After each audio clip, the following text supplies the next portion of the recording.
अगर आज आपको सिर्फ 24 घंटे के लिए अपने जीवन का सच दिख जाए, तो क्या आप वही इंसान रहेंगे जो अभी है? एक छोटे से पहाड़ी गांव में अर्जुन नाम का एक युवक रहता था। उम्र सिर्फ 23 साल, लेकिन दिल में हजारों सवाल। बाहर से सब ठीक था, परिवार, दोस्त, पढ़ाई पूरी, नौकरी की तलाश। लेकिन अंदर अंदर एक खालीपन था। ऐसा खालीपन जिसे शब्दों में बयान करना मुश्किल है। हर सुबह वह सूरज को उगते हुए देखता और सोचता, क्या यही जीवन है? उठो, भागो, कमाओ, फिर एक दिन खत्म हो जाओ।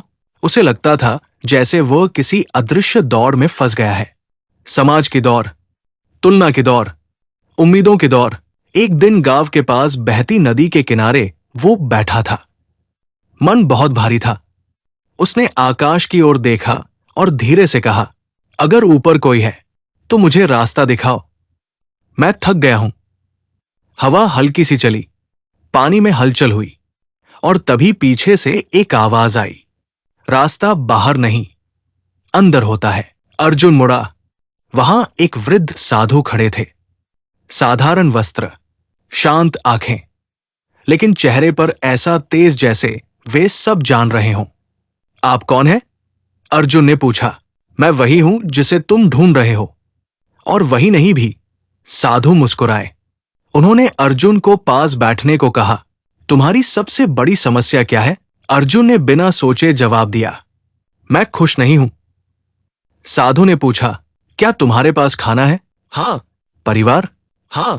शरीर स्वस्थ? हां। तो फिर दुख किस बात का? अर्जुन चुप हो गया। सच में, दुख किस बात का? साधु बोले, तुम्हें दुख इस बात का है कि जीवन तुम्हारी उम्मीदों जैसा नहीं है। तुम जीवन को कंट्रोल करना चाहते हो, लेकिन जीवन को पकड़ना पानी को मुट्ठी में पकड़ने जैसा है। जितना कसकर पकड़ोगे उतना ही फिसलेगा। अर्जुन की आंखें भर आई। साधु ने नदी की ओर इशारा किया। देखो इस नदी को, ये बह रही है। इसे फर्क नहीं पड़ता कौन इसे देख रहा है, कौन नहीं। ये बस बहती है। अगर पत्थर आएगा तो उसके आसपास से रास्ता बना लेगी। अगर कोई इसे गंदा करेगा तो भी ये बहती रहेगी। इसलिए ये जीवित है। और तुम? अर्जुन के पास जवाब नहीं था। साधु ने कहा, तुमने अपने मन में बहुत पत्थर जमा कर लिए हैं। तुलना, असफलता का डर, दूसरों की राय, भविष्य की चिंता। जब तक ये पत्थर नहीं हटाओगे तुम बह नहीं पाओगे। उस दिन अर्जुन देर तक साधु के साथ बैठा रहा। अगले दिन वो फिर आया। साधु वहां थे। मुझे क्या करना चाहिए? अर्जुन ने पूछा। साधु ने कहा, 3 काम। पहला, हर दिन 10 मिनट खुद से ईमानदार रहो। दूसरा, जो है उसके लिए आभार महसूस करो। तीसरा, खुद को किसी से मत तुलना करो। अर्जुन ने सोचा, बस इतना? साधु मुस्कुराए। सबसे सरल चीजें ही सबसे कठिन होती है। दिन बीतने लगे। अर्जुन हर सुबह बैठता, आंखें बंद करता, अपने विचारों को देखता। शुरुआत में मन बहुत भागता था, कभी भविष्य की चिंता, कभी अतीत की गलती। लेकिन धीरे धीरे उसे समझ आने लगा, वो अपने विचार नहीं है, वो उनका देखने वाला है। एक दिन अचानक उसे एहसास हुआ, उसका दुख परिस्थितियों से नहीं, उसकी सोच से पैदा हो रहा था। वो दूसरों की जिंदगी देखकर खुद को कम समझ रहा था।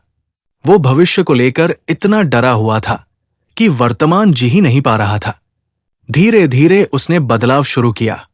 वो हर सुबह सूरज को धन्यवाद कहता, मां के हाथ के खाने को आशीर्वाद समझता, दोस्तों की हंसी को उपहार समझता, और सबसे बड़ा बदलाव, उसने खुद को माफ करना सीख लिया। एक दिन साधु ने उससे पूछा, अगर आज सब कुछ खत्म हो जाए तो क्या तुम संतुष्ट हो? अर्जुन ने लंबी सांस ली।